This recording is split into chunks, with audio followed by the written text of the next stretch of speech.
என்ன சிவலுக்கு? ஐயோ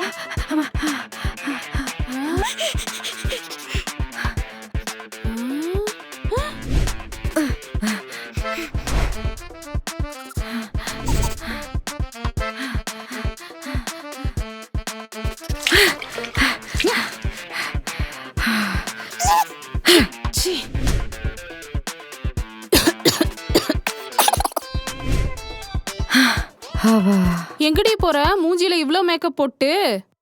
எங்கேயும் போலையே, நெட்ஃபிளிக்ஸ் தான் பார்க்க போறேன். நெட்ஃபிளிக்ஸா?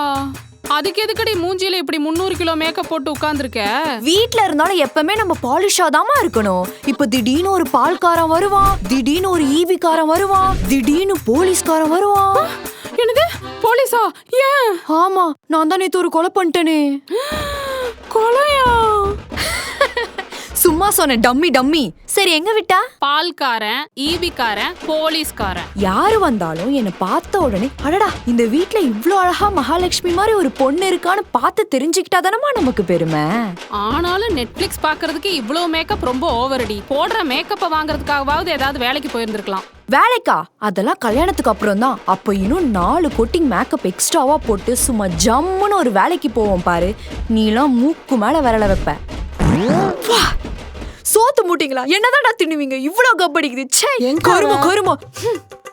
மருமகளே, பாத்ரூம் கழுவிட்டு ஆளுக்கு மாப் போட்டுரு, துணியெல்லாம் காய போட்டுரு, அப்புறம் வேற ஏதாவது அதையும் போட்டுரு. அத்தை, நான் வேற குளிக்கணுமே, ஒரே பேட் ஸ்மெல்லா வருது. நீங்க வேணா ஸ்மெல் பண்ணி பாருங்களேன். Bad smell? ஏய், அதெல்லாம் எல்லா வேலையும் முடிச்சிட்டு நைட்டு குளிச்சுக்கோ. நான்லாம் மருமகளா இருக்கும் போது 2 நாளைக்கு ஒரு வாட்டி தான் குளிப்பேனே. அவ்வளோ வேலை இருக்கும். போ போய் எல்லா வேலையும் செய். இவங்கெல்லாம் இப்படி இருக்காங்கன்னா அவங்க மாமியார் தான் சொல்லணும்.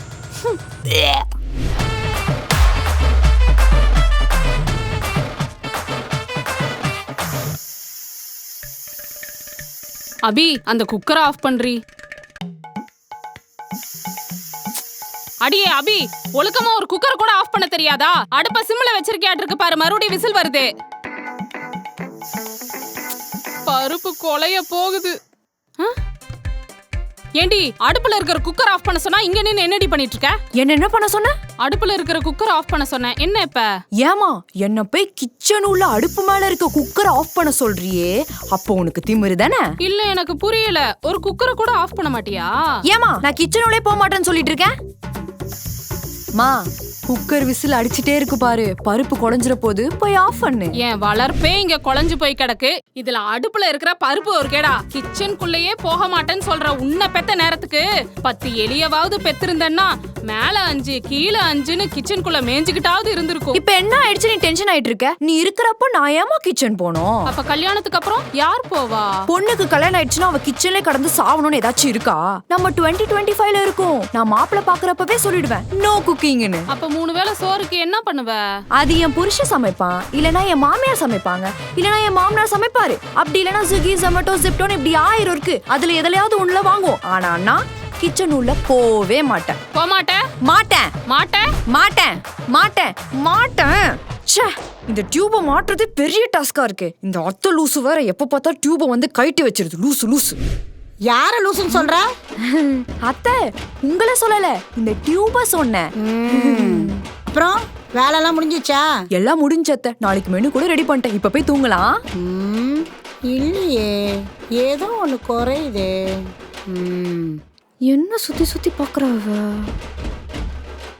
அத்தை, என்ன நொத்த? எல்லா வேலையும் முடிஞ்சிச்சுன்னு சொன்ன? ஆமா. அப்ப இது? ஐயோ, அது மட்டும் காலையில தேய்ச்சிக்கிறேனே. நான்லாம் மருமகளா இருக்கும் போது என் அத்தை சாப்பிட்ட உடனே தட்டை கழுவ சொல்லுவாங்க, ஸ்மெல் வந்துரும்னு. இந்த காலத்துல எங்க எது சொன்னாலும் கேட்க கூடாதுன்னு இருக்கீங்க.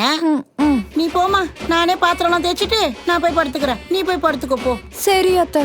நான்லாம் என் அத்தை இப்படி சொன்னா உடனே கெஞ்சி அந்த வேலையை வாங்கி செய்வேன். இந்த காலத்துல வேண்டாம் அத்தை, நானே தேய்ச்சிக்கிறேன். மணி 1 ஆகுது, ஆனாலும் நம்மள வேலை வாங்குறாளே. என்ன சாமான் தேய்க்கிறேன்னு சொல்லிட்டு வெளில போயிட்டா? இதை வச்சு என்ன பண்ண போற? இருக்கிற பாத்திரம் தேய்ச்சி முடிக்கிறதுக்குள்ள நீங்க பிரேக்ஃபாஸ்ட் மெனுவே சொல்லுவீங்க. அதுக்கு நான் இங்கே பாய போட்டு படுத்துக்கிறேன். முடிஞ்சா ஓரமா ஒரு பாத்ரூமை கட்டி விடுங்க, இங்கே வாழ்ந்துக்கிறேன். ரொம்ப நல்ல மருமகளை அமைச்சிருக்க கடவுளே. அபி ஒரு தட்டு எடுத்துட்டு வாவேன். இவளுக்கு வேலை சொல்லலன்னா தூக்கமே வராது.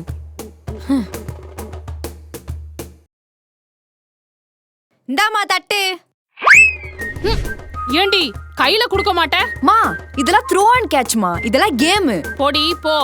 போற வீட்ல இதே மாதிரி பண்ணு. அவங்க உன்னை த்ரோ அண்ட் கேட்ச் விளையாடுவாங்க. வெள்ளிக்கிழமை காலங்காத்தால கோலம் போடுற சுகமே சுகம்தான். அம்மா என் பொண்ணுக்கு பொறுப்பு வந்துருச்சு. நோர்மா பிரியாணி வந்துருச்சு. ஏய் காலங்காத்தால பிரியாணி ஆர்டர் பண்ணி திங்கறியே, நீ எல்லாம் போற வீட்ல அங்கேயும் காலைல பிரியாணி ஆர்டர் பண்ணி தான் திம்பேன். எங்க இருக்கு இந்தா இருக்கு.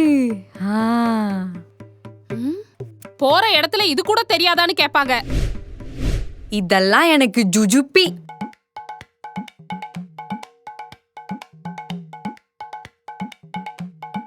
போற இடத்துல இது கூட தெரியாதான்னு உன்னை அசிங்கமா பேசுவாங்க. போற இடத்துல என்ன லட்சணத்துல புள்ள வளர்த்திருக்கேன்னு என்ன கேட்பாங்க. மா எப்ப பார்த்தாலும் போற வீட்ல நீ இருக்க வீட்ல டார்ச்சர் பண்ற. நீ சொல்ற மாதிரி ஒரு கேள்வி கேட்டா கூட மாமியார் கொடுமைன்னு சொல்லி அந்த பொம்பளைய ஜெயில போட்டுருவேன். என்னடி இப்படி துரும்பா இழைச்சு போயிருக்க? இங்க கண்ட நேரத்துல கண்டதை சாப்பிட்டு பண்ணி மாதிரி இருந்தேன். இப்ப டயட்டு. உன் டயட் என்னன்னு உன்னை பார்த்தாலே தெரியுது. வா இந்தா சாப்பிடு. ஏண்டி அலற? போற வீட்ல எதனா பண்ணாங்கன்னா நான் ஜெயில போட்டுறேன்னு வேறப்பா சொல்லிட்டு போனேனேமா. ஆனா நான் போனதே ஜெயில் தானு சொன்னியாமா. சாவடிக்கிறாமா. சரி அழுகாத விடு. வாயை தொற. மா நம்மள அசிங்கமா பேசின அந்த பொம்பளை கிட்ட 2 நாள்ல எல்லா வித்தியும் கத்துட்டு வரேன்னு சபதம் விட்டுருக்கமா. உனக்கு தெரிஞ்ச மொத்த வித்தியும் எனக்கு 2 நாள்ல கத்து கொடுக்குறியாமா? ஏண்டி 25 வருஷமா கத்துக்காதத இந்த 2 நாள்ல கத்துக்க போறியா? சரி சொல்லு, என்ன கத்துக்கணும்? இந்த மோட்டர் போட்டா கரெக்ட் டைம்ல எப்ப ஆஃப் பண்ணணும்னு கத்து கொடுமா. இன்னும் நீ அதுவே கத்துக்கலையா? விளங்கிரும். அபி கல்யாணம் ஆக போது அம்மா விட்டுட்டு வரோம்லாம் ஃபீல் பண்ணாத. நீ உன் அம்மா வீட்ல இருந்து இன்னொரு அம்மா வீட்டுக்கு வர, புரியுதா? சமந்தி இவளுக்கு பெருசா எந்த வேலையும் தெரியாது. கல்யாணத்துக்குள்ள நான் எல்லாத்தையும் கத்து கொடுத்துறேன். ஐயோ இவ வேற கூத்துறாளே. ஆமா அத்தை கத்துக்கிறேன். ஐயோ சம்மந்தி, வேலை கத்துக்கிட்டு வரதுக்கு நானே என் வீட்டுக்கு வேலைக்காரியா தேடுறேன். எனக்கு பொண்ணு இல்லைன்னு நான் எவ்வளவு ஃபீல் பண்ணிருக்கேன் தெரியுமா? இனிமே எனக்கு அந்த கவலையே இல்ல. எனக்கு பொண்ணா அபி கிடைச்சிருக்கா. அப்புறம் அபி, பொதுவா பொண்ணுங்க கல்யாணத்துக்கு அப்புறம் அவங்களோட சந்தோஷம், அவங்களோட ஆசைகள், அவங்களுக்கு பிடிச்சது, அவங்க படிச்சது, அவங்களோட கோல்ஸ், அவங்களோட ஆம்பிஷன் எல்லாத்தையும் அப்படியே விட்டுடுவாங்க. ஆனா என் மருமக அப்படி இருக்க கூடாது. அவ எல்லாத்தையும் சாதிக்கணும்னு நான் ஆசைப்படுறேன். அம்மா சொல்லுமா.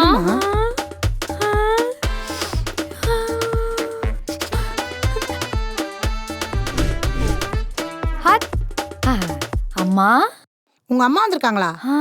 உங்களதாமா? யாருக்கு யாருடி அம்மா?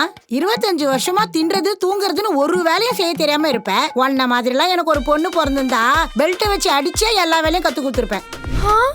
உன் அம்மா கல்யாணத்துக்கு முன்னாடி என் பொண்ணு ஏதோ கொஞ்சம் வேலை செய்வான்னு சொன்னா, இங்க வந்து பார்த்தா நீ திங்கிற தட்டை கூட நான் தான் எடுத்து வைக்கிறேன். இங்க பாரு, நான் சொல்ற வேலையெல்லாம் ஒழுங்கா கத்துக்கிட்டு வீட்டுல இருக்க எல்லா வேலையும் நீ தான் செய்யற. சட்னில இவ்வளவுதான் உப்பு போடணும்னு எத்தனை தடவை சொல்றது உனக்கு? அதான் தெரியாம போட்டேன்னு சொல்றேன்ல அத்தை. எது கேட்டாலும் தெரியாம பண்ணிட்டேனே சொல்லு. எப்பதான் தெரிஞ்சு பண்ண போற? எல்லாம் ஒன்னும் சொல்லி தப்பு இல்ல, உங்க அம்மாவை சொல்லணும். மா வாமா. வாங்க வாங்க, உங்களை பத்தி தான் பேசிட்டு இருந்தோம். என்ன சம்மந்தி சொல்லாம கொள்ளாம வந்துட்டீங்க? ஆமா ஏமா என்கிட்ட கூட சொல்லல? இந்த பக்கமா ஒரு வேலையா வந்தேன், அதான் அப்படியே பாத்துட்டு போலான்னு. நீங்க வாங்க உட்காருங்க. உட்காருமா. இந்த அபி உனக்கு பிடிக்குமேனு ரசகுல்லா வாங்கிட்டு வந்தேன். ஓ, அபிக்கு இதெல்லாம் பிடிக்குமா? எனக்கு தெரியவே தெரியாதே. பசங்களுக்கு என்ன பிடிக்கும் பிடிக்காதுன்னு அம்மாக்கு தானே தெரியும். சரி சரி, நீங்க 2 பேரும் பேசிட்டு இருங்க, நான் இதோ வரேன்.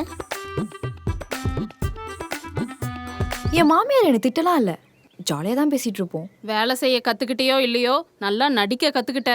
மா அபி நானும் மருமகளா இருந்து வந்தவதான். எந்த மாமியாரும் மருமகளை பொண்ணு மாதிரி எல்லாம் பார்க்க மாட்டாங்க. நானே கோவத்துல ஏதாவது பேசிட்டேன்னா நீ எவ்வளவு கஷ்டப்படுவேன்னு எனக்கு நல்லா தெரியும். உன் மாமியார் டென்ஷன்ல ஏதாவது பேசிட்டாங்கன்னா அதையெல்லாம் மனசுல வச்சுட்டு வருத்தப்படாத. மா, என் மாமியார் இப்ப என்கிட்ட நடந்துக்கிறது எனக்கு பழகிருச்சு.